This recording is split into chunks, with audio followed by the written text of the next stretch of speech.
Hi everyone, welcome to day one of my English experiment. My name is Arsen, I'm almost 40 years old, I have two kids, a full-time job, and a busy life. I have got a lot of life experience, but not much experience speaking English confidently. I use English almost every day, but speaking is still the hardest part for me. I think a lot of people have the same problem. Sometimes our English make us sound less intelligent than we really are. Maybe you know this feeling too. In your native language, you can explain almost anything, but in English, sometimes you sound like a completely different person. That's why I'm starting this experiment. I'm going to record short videos, improve my English, work on my pronunciation, and share what's really happening in my life.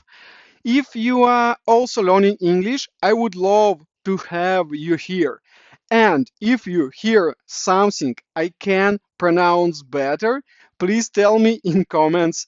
I would really appreciate your help. Let's see where this experiment takes me.